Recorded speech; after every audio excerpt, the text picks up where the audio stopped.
Très bien, donc maintenant commençons par quelques termes. Donc le premier, ça va être l'intelligence artificielle générative, d'accord? Ou tout simplement IA générative. Donc il s'agit de tout type d'IA qui peut être utilisé pour créer de nouveaux textes ou images, vidéos, audio, code ou données synthétiques. On va commencer par quelques exemples pour qu'on voit un peu des exemples d'IA générative qu'on a en dehors de ChatGPT. Donc on a ce premier produit qui s'appelle donc DALL-E, d'accord, qui est également un produit développé par OpenAI. Et ce produit génère, enfin cet outil génère des images pour nous en fonction du texte et descriptif que nous allons fournir. Disons par exemple que nous voulons une peinture à l'huile d'un chat dans l'espace avec une tasse de café. Donc là, j'ai rentré ici ce que je souhaite obtenir. Et voilà, vous voyez, j'ai ici du coup 10 images où on voit notre chat dans un style de peinture à l'huile. Et on peut voir effectivement qu'on a à la fois la tasse de café et le chat dans l'espace. On peut utiliser pour faire un autre style de demande, c'est-à-dire par exemple on va demander à ce qu'il nous fasse quelque chose qui ressemble un petit peu à ce qu'on peut voir dans la vie réelle, c'est-à-dire qu'on va lui demander de nous sortir l'image ou une photo d'un homme portant un t-shirt et marchant dans la ville tout en regardant son téléphone par exemple. Donc c'est ce que on va faire ici, et voilà, vous voyez, on a à la fois du coup des hommes regardant leur téléphone tout en étant dans un milieu urbain, donc dans la ville.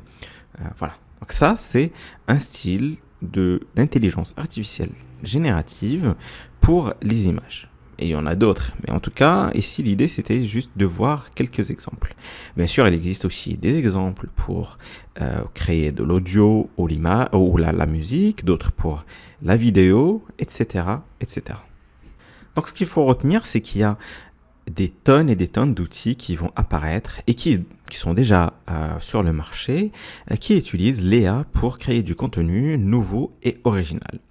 C'est donc essentiellement ce qu'est l'intelligence artificielle générative. Donc je veux ici prendre juste un petit instant pour contraster avec un autre type d'IA et de machine learning que vous connaissez. Peut-être vous êtes familier avec même, et qui est largement utilisé aujourd'hui, c'est ce qu'on appelle l'IA discriminative. Ce type d'IA analyse ou catégorise les données existantes. Il peut résoudre par exemple des problèmes comme déterminer si une transaction est frauduleuse. Exemple, vous entrez des données sur un marchand, le montant de la transaction, l'endroit où la transaction a eu lieu, et puis d'autres informations si vous en avez, et le modèle pourra prédire si ça ressemble à une fraude ou pas. Vous avez aussi la reconnaissance d'image qui fait aussi partie de cette IA discriminative. Par exemple, on va lui donner pas mal de manuscrits comportant par exemple le chiffre 2 écrit à la main et il va commencer à analyser différentes couches pour capter les motifs de ce nombre et ensuite il va nous dire ok, cela, le 2 qui est écrit à la main ressemble finalement à un 2. Donc la machine va reconnaître qu'il s'agit d'un 2. Donc encore une fois, juste analyser ou catégoriser les données existantes, c'est peut-être ce à quoi on pense quand on pense à l'IA en général ou au machine learning en général.